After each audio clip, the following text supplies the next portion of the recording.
What's up, everyone? Welcome to the Dancers or Athletes Do podcast, where we discuss the athletic aspects of dancing. I'm your host, Slim B. In this episode, we have as guest Lili Pfeifer. She has an interesting Instagram handle. I will start with that. It's the barbell ballerina. So I'm already going to add a plug here because it's a really catchy one. She's from Chicago in the United States. And we're going to talk about her program, The Performing Athlete. Lili, how are you doing? I'm good. How are you? I'm great. I'm really happy that you accepted my invitation to be on the show and to talk about your program. For the people who don't know about you, can you maybe quickly say who you are, what you've been doing in dancing, and maybe outside that, and yeah, a quick roundup of who Lili is. Absolutely. Thank you so much for having me on today. So yeah, I'm Lili Pfeifer. I'm 23 years old. I'm a ballet dancer and certified personal trainer, currently based in Chicago. I really love what I do. I specialize in teaching dancers how to cross-train effectively and also fuel their bodies for optimal performance. So my focus is in strength training, and I'm really passionate about how it can improve not only our dancing, but also reduce injury and lengthen our careers overall. So I recently launched my new program called The Performing Athlete, like you said, which I'm super excited to share more with you about today. Okay, great. And you say that you do ballet. When did you start? Is it like really like the classical example where you were really young when you started? Or was it something a little bit later? I was actually a little bit older than most. I feel like most people start when they're like 3 or 4, but I was actually 11. So I had a little bit of catching up to do, but we made it. Yeah.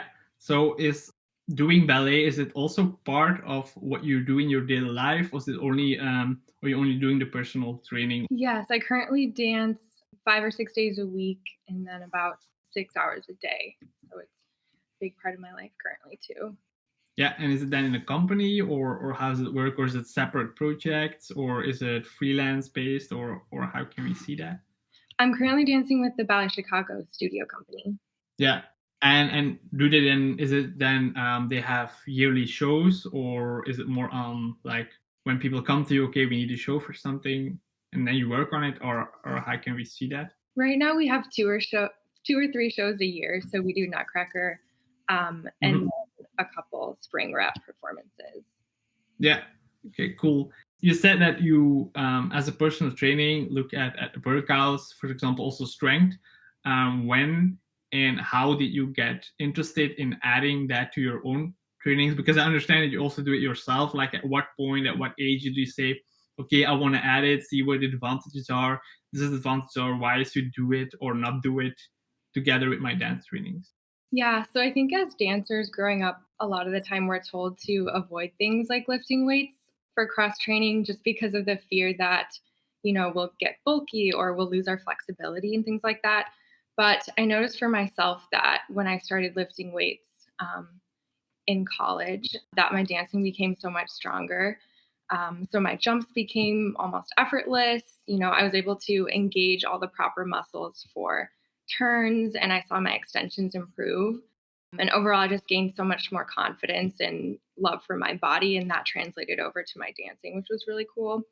So then I pursued, further certification and education to be able to help others learn how to do the same. Yeah. And so in college, did you study personal training or workouts, or did you study dance in college, or maybe something totally different? So I was actually pre-med in college. Okay. So I took a bit of a shift after graduating, but working out was really just a way for me to relieve stress from my pre-med classes, and then it turned into something more. So, but I did notice that my dancing, I was in a student company in college, so I kept it up throughout, but I noticed that my dancing really improved once I started strength training. Yeah.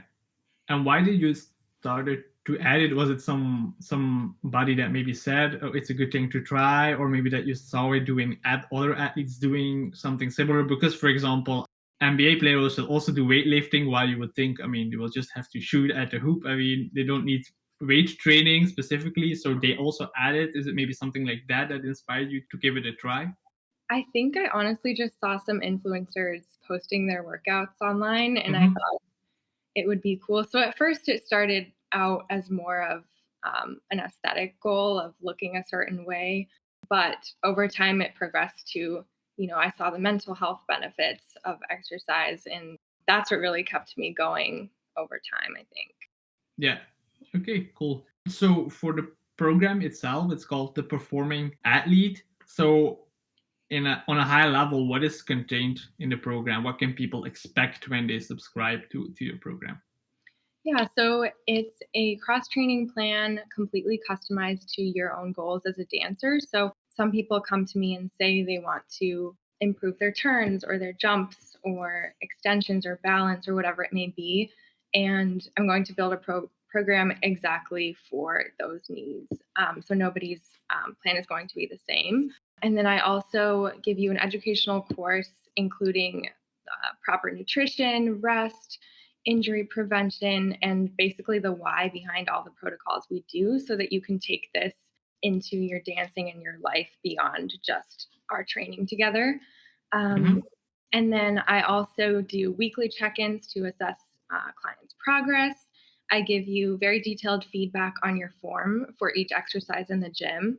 And then I do both home or gym training plans depending on what you have available.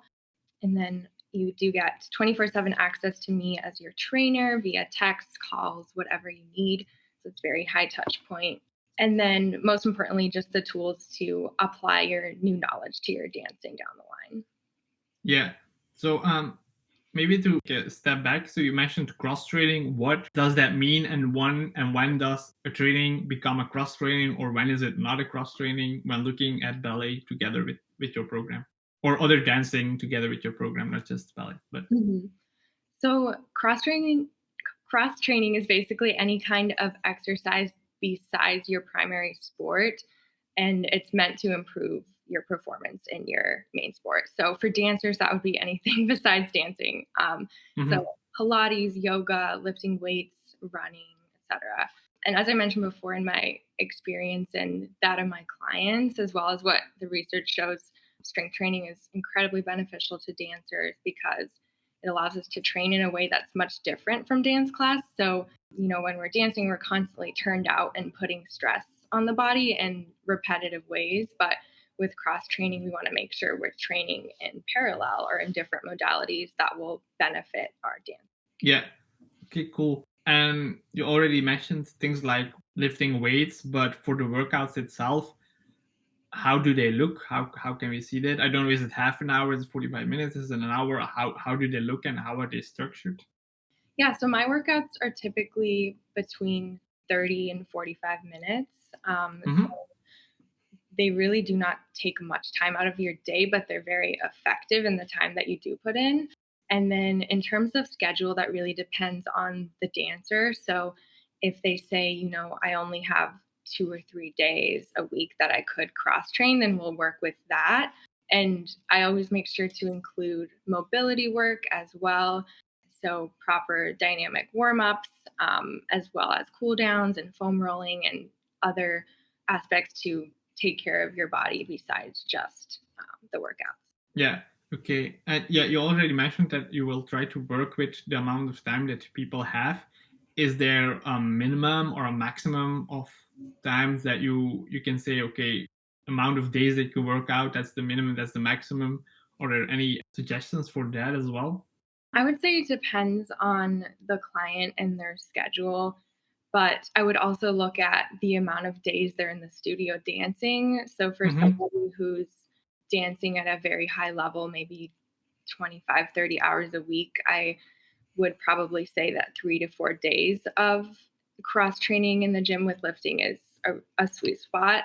But it just depends on their own schedule and the demands that are placed on their body outside of the gym too. Yeah. And also something you mentioned earlier was the recovery. How does that then work? Because you have influence on how much they work out and maybe when, but you don't have influence on the dance trainings that they have because it's either determined by them or maybe outside of their control. So how can you help them with recovery? Yeah. So A big part of it is the foam rolling sections that I do after every single workout. And I also program special mobility days for some dancers depending on their needs. So that will just be things like dynamic movements and foam rolling. And that can be really good active recovery. I'm also really big on sleep and rest. So throughout the educational component of the program, I have modules built in talking about the importance of rest and recovery for, building up your strength and injury prevention and all of that. So that's really important to me as well. Yeah. And the part of nutrition, you also said that you will have a look or talk to your clients like, okay, these are the nutritional things that you have a look at. What can we understand? Is it a complete plan? Is it maybe more suggestions? Okay, be aware of this, or this is good, or this is not so good, maybe before training, after training, and so on. Yeah. So as a certified personal trainer, giving out meal plans is beyond my scope. So I don't do part of it, but I do look at generally, eating habits, how much people are eating, because oftentimes dancers come to me under eating, whether they realize it or not, especially certain types of dance. We have that aesthetic, quote, ideal body that dancers strive for. So, dieting can be a history for many clients, but I will give, nutritional guidance in terms of, are you eating enough for your own needs? Are you focusing on whole foods and getting adequate water intake and electrolytes, and just making sure that your body is fueled adequately as an athlete for the demands that you're placing on your body. Yeah, so it's more a general advice instead of having like what a dedicated nutritionist would do for you. Exactly. Yeah. Yeah. Okay. And does it actually help that you did pre-med in these things, whether it's like the conditioning, are there aspects that help you in maybe better understanding and explaining these different aspects? Definitely. Yeah, in my pre-med coursework, I took a lot of biology coursework, so that really helps me with an understanding behind macronutrients and micronutrients and assessing, what general things people might need. But of course, I'm happy to refer out to nutritionists if somebody does need that. So yeah, cool. And you mentioned that you wanna like improve like the way they dance, if they get more comfortable in jumps, turns, and so on. So what can people exactly expect? Is it really okay? I need to work on my jumps in the sense they have to be more fluid, they have to be higher, they have to be maybe farther. So what can they actually expect as the results of the program? yeah, so generally you can expect to build overall strength, power, and endurance as a dance athlete. And that goes back to what I said about, your personal goals. So when I first meet with clients, I ask them, like they might say, I want to work on my turns, but then I'll dig a little deeper and say, what do you think could be improved with your turns? So is it taking off? Is it your pushing leg going into a pirouette? Or is it the rotation, bringing your back in, or engaging certain muscles? So I really want to know the specifics, and then that helps me build a program that's going to be appropriate for you. So in addition to that, just gaining confidence in the studio and in the gym. A lot of dancers have never even tried, working out with weights, or they've been discouraged from doing so. So they don't really know how to even start with that. But what I can give you is the confidence to do that on your own. And then also a really important one is decreasing your risk of injury, and then overall lengthening your career, which is super important. And then you'll learn how to fuel your body properly as an athlete, improve flexibility and mobility as well, and just build a consistent routine into your schedule with cross training, and overall just becoming the strongest version of yourself. So yeah, you said that sometimes like doing something like lifting weights is discouraged. So how do you circumvent that? I mean, is it something that happens before people apply to your program, that they don't even apply because they're afraid of all the quote unquote possible negative effects? Or or the people who already apply but still need convincing that weightlifting or lifting weights is something they should do, or where does that happen, that convincing of people? Yeah, so I think that comes down to content creation on social media, at least for me Mm-hmm. personally. I like to do a lot of myth busting through reels where I will say a common myth, such as, lifting weights will make you bulky, or, dancers will lose their flexibility if they lose weights, and just kind of break that down why that isn't factually correct. Mm-hmm. And I think through that, people become more educated and more aware that this is, a very valid cross training option for dancers. Yeah. So, and actually, regarding the flexibility, why is it not a problem? Like, if you lift weights, that your muscles will grow. Why does it not limit your flexibility?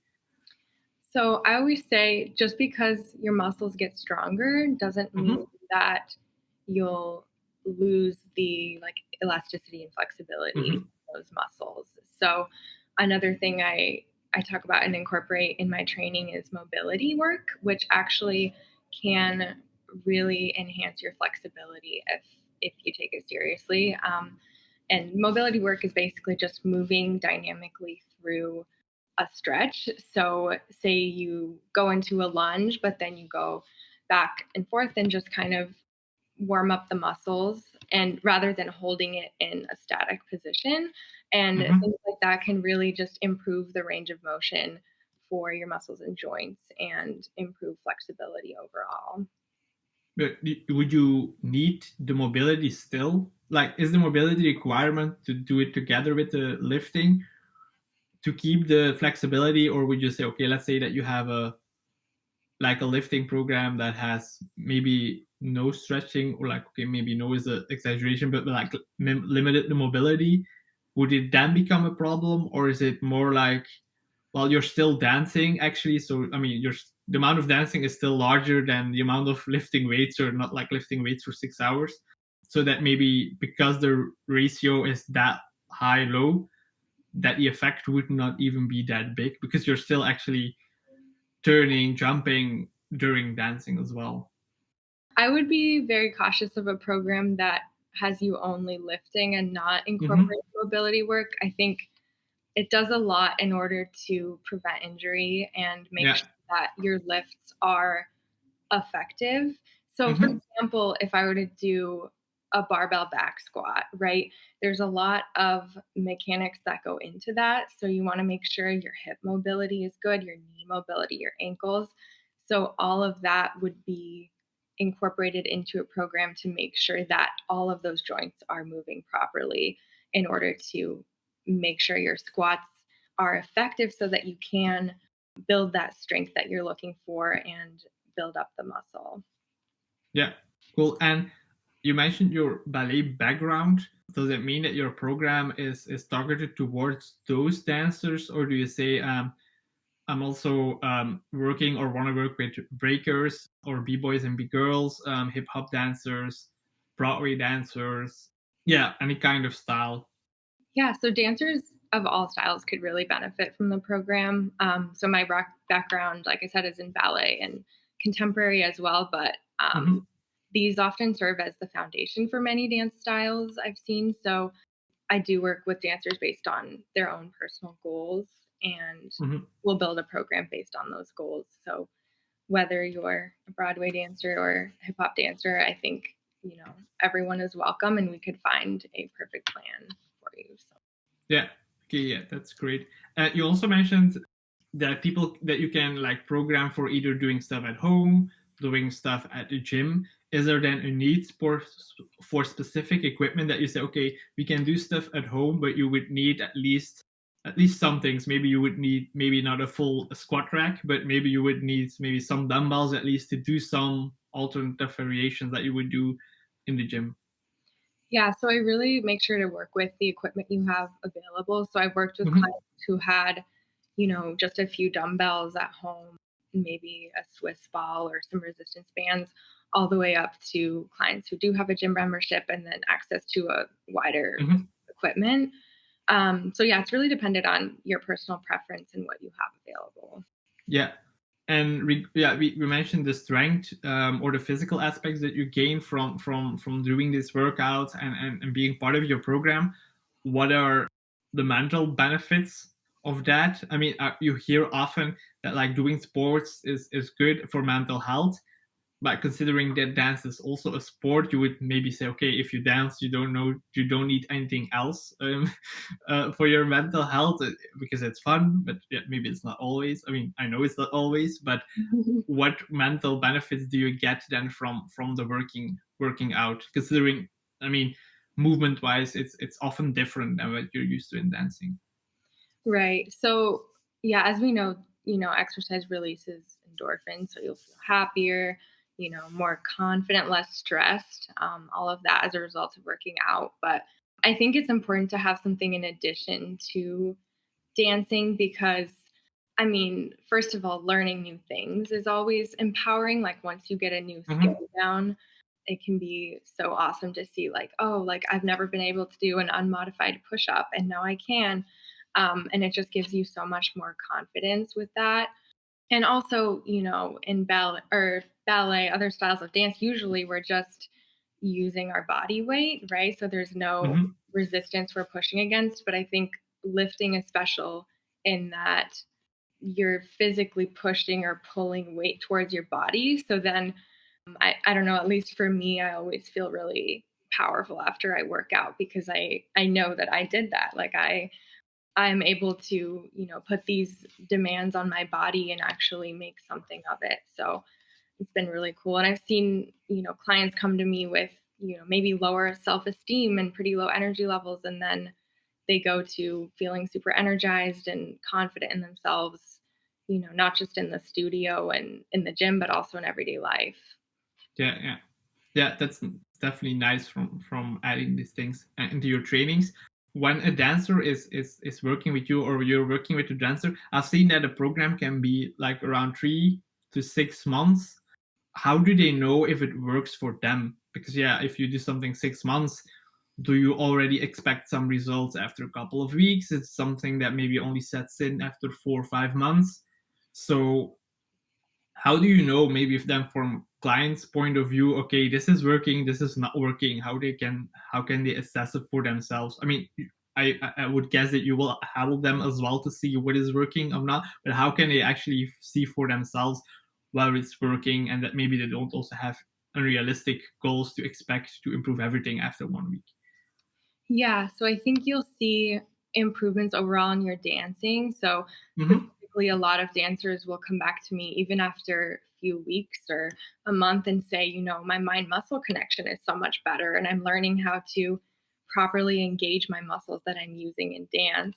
You'll also see less injuries and experience less pain when you're dancing. Oftentimes, Mm-hmm.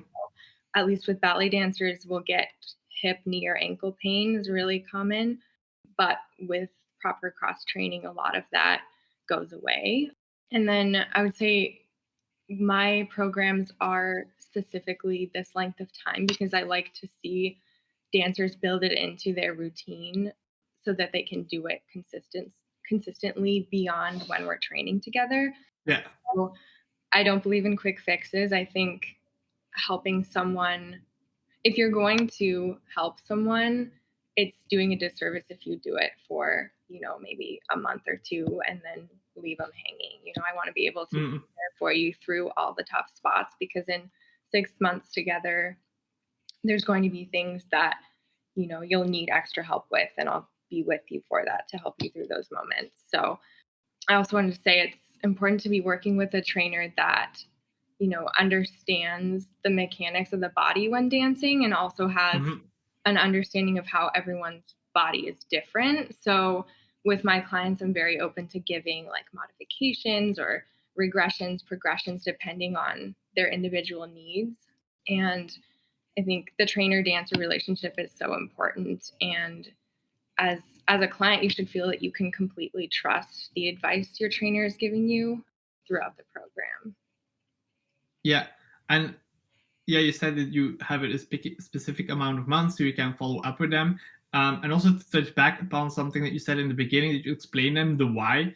So do you then give them all the tools to actually, after the 6 months, continue with their own program, in the sense they can plan it themselves, or what happens after the, let's say, 6 months of the program? Yeah, so by the end of our time together, I will have clients actually build their own workout split and send it to me. Hmm. So by that point, they have enough knowledge to feel confident doing that themselves. And, they'll build out what they want their workout schedule to look like. And I'll have a glance at it and make any corrections or notes that I see fit.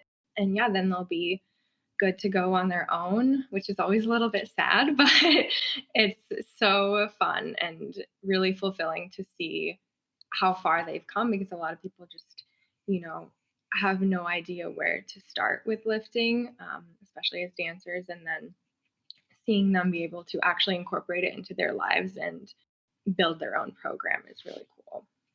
Yeah. And to come back to the lifting, like, is it then expected that they keep adding weight? I mean, let's say that they do deadlifts. Is it then, I mean, that they, after 2-3 years, have, like, I don't know, 200 pounds extra on the deadlift? Or because maybe at some point, how should I say, or the benefits maybe not that big anymore once you reach, a certain volume that you can do in a specific exercise. Yeah, so progressive overload is a really important concept I talk to my clients about, and it's basically what you said, progressing either weight over time or the time under tension or the reps or the sets. There's very many different ways to progress your lifts over time, and that's really important. But you're right, like at a certain point, you might see a plateau in your strength on certain exercises, or even generally through all your workouts. And that's when we need to take a step back and say, what if we take a deload week, which is where you pull back on all of your exercises and just do things at a lower intensity that week, or even training in different modalities. So if we were normally doing 3 sets of 10, we could say, okay, let's pull it back and just do, 5 sets of 5 and focus on the form and the mind muscle connection and your breathing and bracing your core and all of those mechanics, and then go back to it in a couple weeks and see how different those 3 sets of 10 look. Yeah. But it's also then not that, like, because let's say that you start a program now, if you keep adding weight, and let's say it works, like maybe you progressively add weight and it works and it works. I can maybe imagine that at a certain point, even if you keep adding more weight, that it doesn't necessarily improve your dancing anymore. I mean, I'm not sure if if I explained it clearly enough, but like, let's say that they can, like, lift or deadlift a certain amount. Maybe if I can add 5 or 10 more pounds or kilos, that it doesn't really. I mean, I can spend time in doing that and prepping for that, but that you say, okay, you're improving your deadlift here, that's true, but you're not necessarily improving your dancing anymore, because all of the progress that you could have gotten from that specific exercise you now have. Mm-hmm. Yeah, I think with that, then we would look at the type of deadlift you were doing. So whether you're doing sumo, conventional, RDLs, we'd say, okay, maybe we put this one aside for a little bit and focus on a different type of deadlift, or even a different type of hinging motion in general. And then look back in a few weeks or a month and see how things change and whether that affects your dancing. So really it is a lot of trial and error, in a sense, of seeing how your body reacts to certain exercises, how that translates to your dancing. And of course, everybody's different. So it's actually quite fun to figure out, what struggles you may have and how we can problem solve those. Yeah, cool. For you specifically, now that you have your program and you're also still dancing, what are for you the future plans? Do you see it as something that you do both? Is it something that at the long run, maybe when you're not dancing that much anymore, that you want to focus on that? Or how do you see your future plans in that regard? Yeah, so for right now, I'm definitely looking to continue doing both. Mhm. It's an interesting work-life balance, but we're making it work. So it's actually fun to, have part of the day where I'm just focusing on my business and creating content and talking with my clients and, planning out my next big thing, but then going to the studio and focusing on my own dancing. So I think they really play well off of each other, and it's a good balance to have. Yeah. And for the program itself, is it something that you wanna, is it like for the future I wanna flesh out the program more, or do you say maybe I wanna have another program that maybe I'm just saying something that focuses more on ability, or how do you see it when it comes to the programming itself? That's a really good question. I think, of course, with every program, it builds as time goes on. So Mhm. I'm going to see, what my clients' needs are throughout our time together, and then be able to both help them in the present moment and apply that knowledge to future clients that come in. So it's always Mhm. getting better and better and better. Yeah. Yeah. Okay, cool. Before we say goodbye, how can people get in touch with you? And maybe very important, if they want to apply to the program or want to register for the program, how can they do that? Yeah, so my Instagram is at the.barbell.ballerina. You can find me on there. And then for the application for the Performing Athlete program, that is in my Instagram bio as well. And you can always DM me with any questions you might Mhm. have. And yeah, and then if you do apply, we can set up a time to chat and get to know each other, get to know your goals. And yeah, I'm really excited to getting to help more people. Cool. So for the listeners, if you think that that Lili's program or what we discussed today in the episode is useful to someone you know, don't hesitate to share the episode. And if you, of course, want to contact Lili directly for the program, also don't hesitate to do that. While you're listening to that podcast, to this episode of the podcast, you can also leave a review. So that would really help the show. And yeah, Lili, thanks a lot for being with us today, and good luck with the program, and we hope to hear more from you soon. Awesome. Thanks so much. If you want to know more about podcast, you can find us on social media. We are at DAAT Podcast. DAAT stands for Dancers or Athletes Too. We are on Instagram, Facebook, and Twitter. You can also check out our website at daatpodcast.com. I'm also on social media. Surprise, surprise. You can find me at This Is Slim B. Thanks for listening, and I hope you tune in again for our next episode. Take care. Kobo out.